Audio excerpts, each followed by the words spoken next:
I had just started my second year at the University of Toronto, sharing an off-campus apartment with a guy named Josh. Our place was a modest two-bedroom unit in the Annex neighborhood, just a short walk from campus. Josh and I got along fine. He was a bit of a loner, but nothing out of the ordinary. Most evenings, we'd be in our own worlds, me buried in textbooks and him tinkering with his computer. Everything seemed normal. My routine was predictable: class, study, gym, and then back to the apartment. It was a typical college life, nothing that would hint at the horror that was about to unfold. It started subtly. I noticed Josh spending odd hours in the apartment, sometimes late into the night. He'd be on his laptop in the living room, typing furiously, and whenever I walked in, he'd close the screen quickly. At first, I thought he was just pulling late study sessions or working on some personal project. But then there were the noises, scratching sounds from his room late at night. I brushed it off as the pipes or settling of the building, but it started to gnaw at me. Something was off, and I couldn't quite put my finger on it. Then came the changes. Josh began to lock his bedroom door when he was inside, which he had never done before. The apartment itself started feeling different, less homey and more like a place of unease. There were also these strange notes on the kitchen counter, handwritten and hastily scrawled, with cryptic messages like, "Keep watching and they're coming." Josh said nothing about them, and when I asked, he dismissed it as junk mail. But the notes, combined with his behavior, made my skin crawl. One evening, after a particularly stressful day, I decided to confront Josh about the notes. But when I approached his room, the door was ajar, and I caught a glimpse of something unsettling, a wall covered in photos and newspaper clippings about me. There were details about my schedule, my friends, and even private moments captured from the apartment. My heart raced. I didn't know whether to confront Josh directly or leave the apartment. I needed to figure out what was going on without causing a scene. Over the next few days, my paranoia grew. I started feeling like I was being watched, even when I was alone in my room. I'd catch glimpses of Josh's shadow under the door at odd hours. Every creak in the apartment seemed amplified. I began double-checking the locks on my door and windows, and I even installed a small camera on my laptop to see if anything unusual was happening while I was out.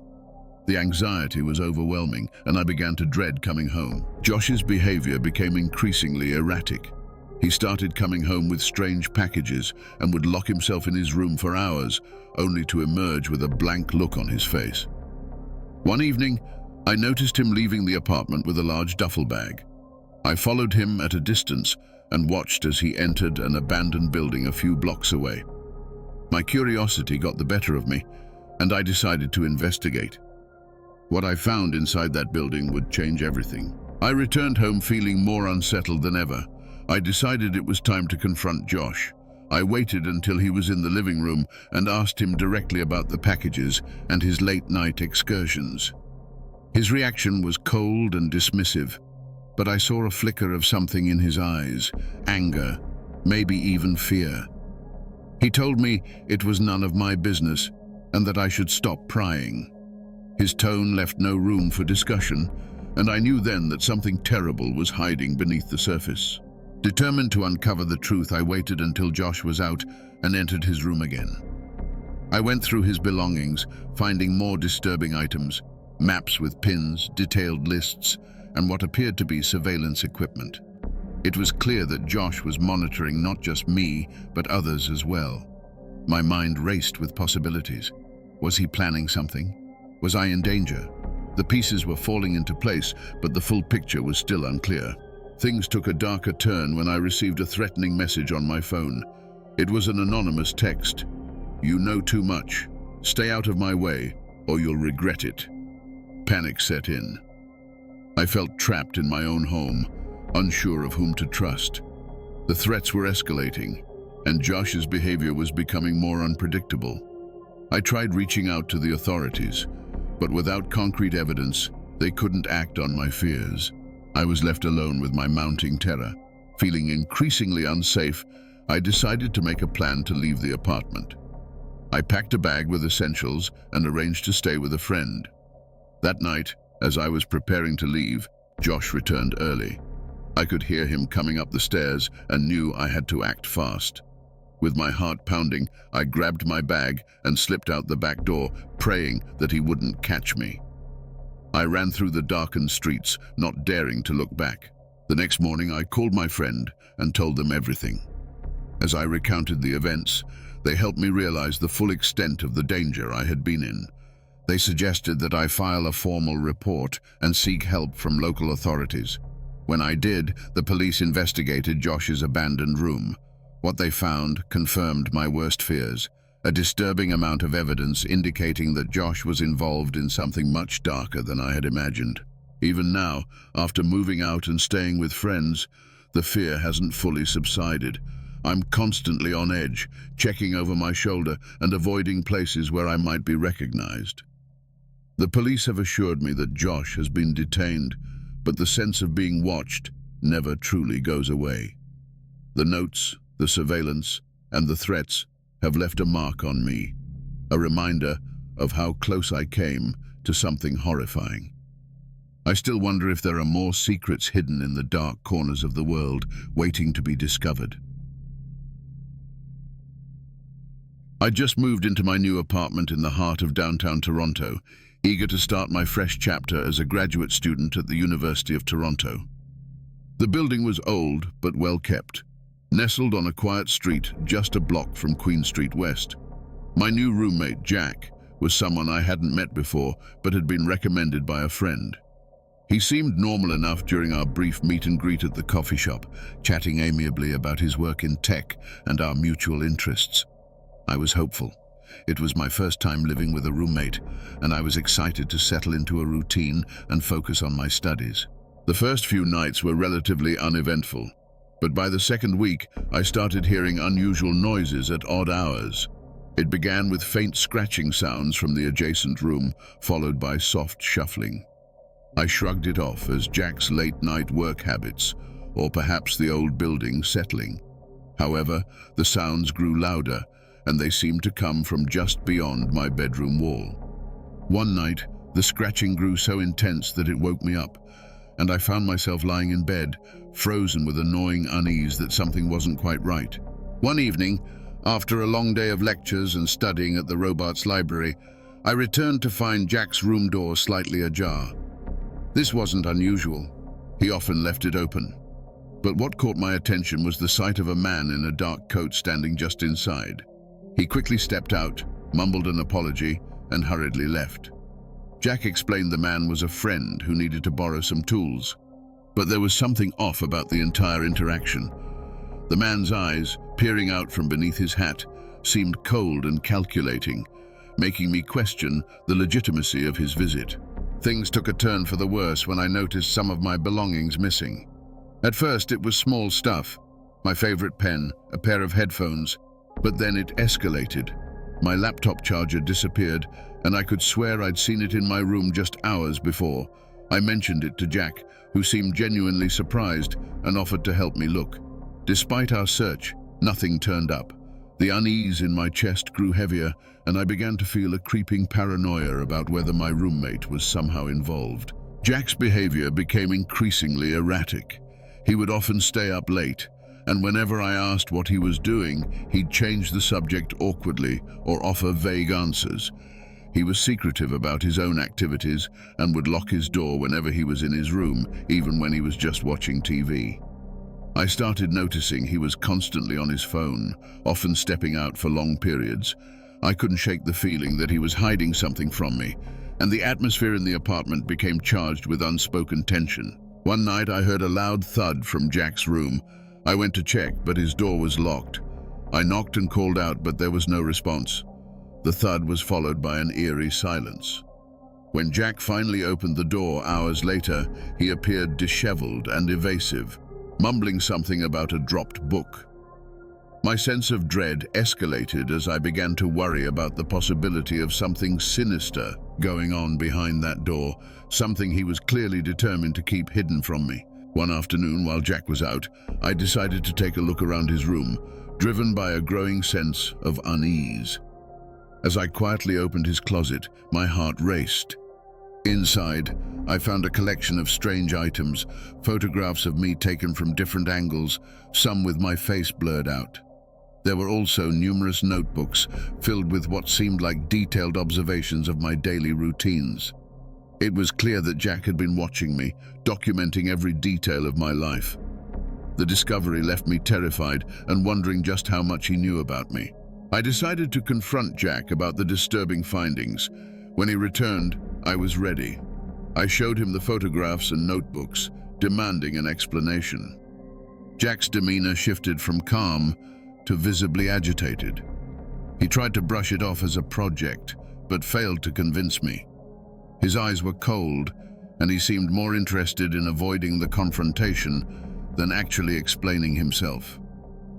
The argument ended with Jack becoming defensive and threatening, creating an atmosphere so tense I felt a shiver run down my spine.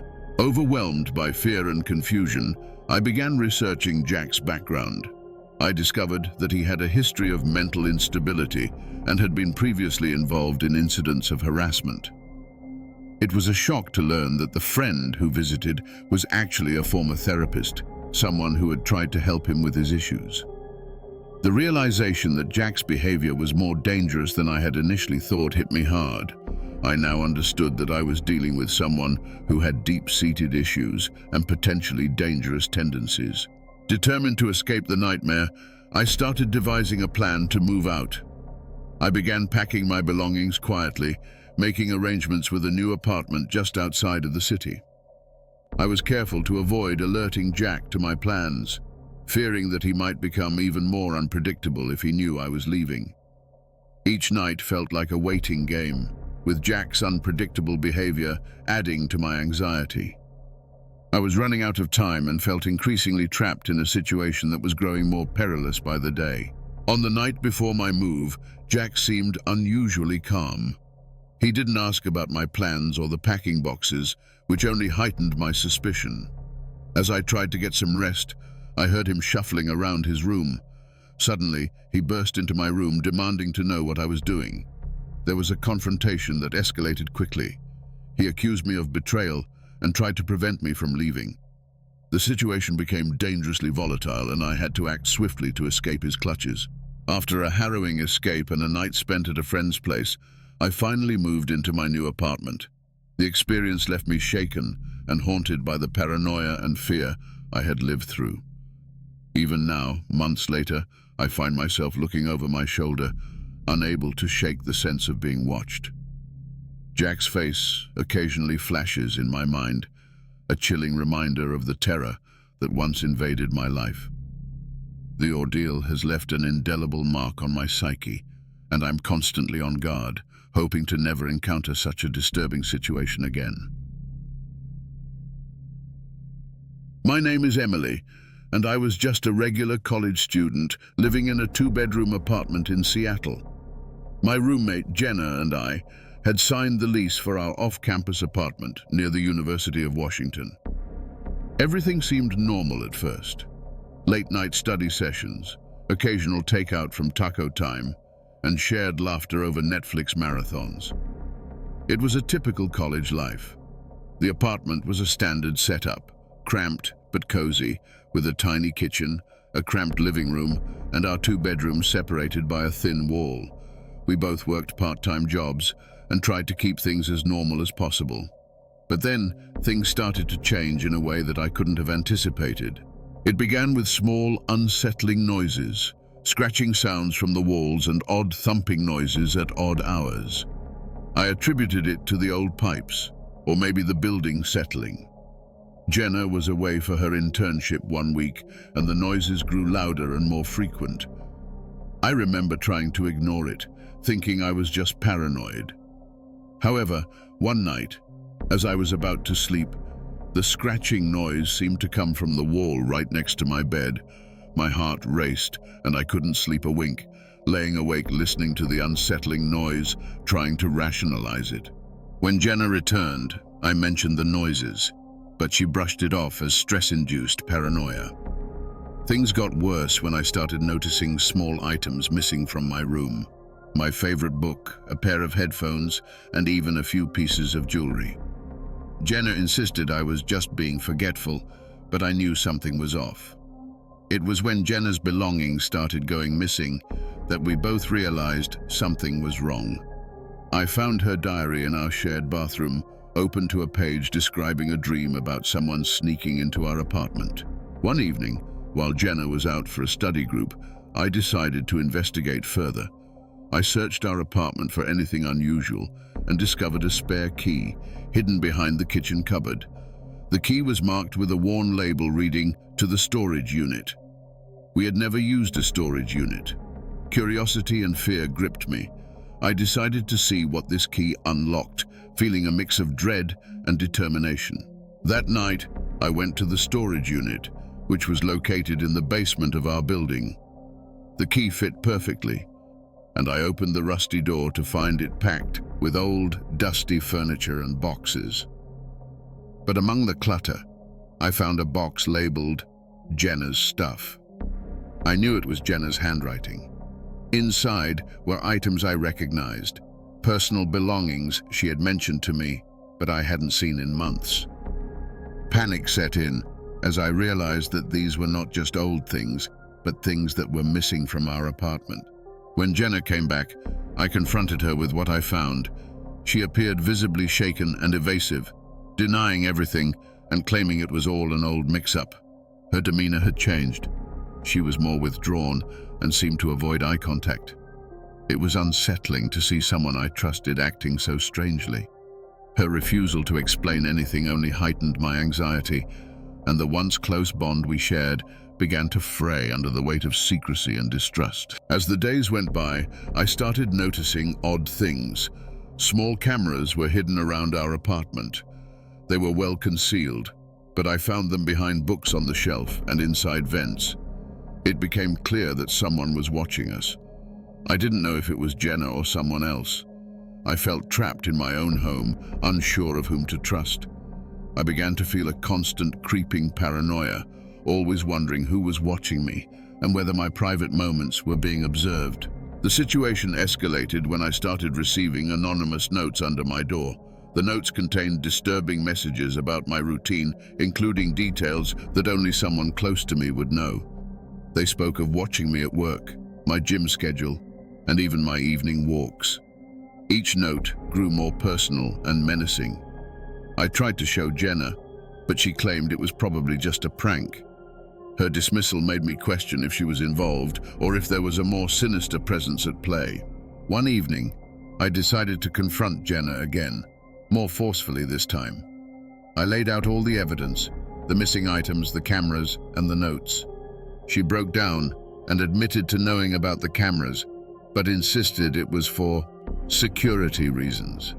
Jenna confessed that she had been feeling unsafe after a previous roommate's unsettling behavior.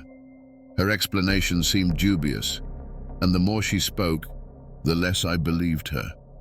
I felt a mix of betrayal and fear, realizing that even if Jenna was not the perpetrator, she had been hiding something. Determined to get to the bottom of it, I decided to check Jenna's room when she was out. I found a hidden compartment in her closet containing several disturbing items, photographs of me and Jenna, along with personal details about our lives. It was clear that someone had been tracking us closely. The realization that Jenna had been keeping secrets and possibly involving others made my skin crawl. The more I discovered, the more I feared for my safety and sanity. I decided to take action. I packed a bag and prepared to leave, but when Jenna returned, she stopped me. Her demeanor was more aggressive now. She accused me of betrayal and threatened to report me to the authorities, claiming I was the one invading her privacy. In the heated confrontation, Jenna's behavior became increasingly erratic, and it was clear that something was deeply wrong. I was terrified, feeling cornered in a place I once called home. I left the apartment and never looked back, moving in with a friend.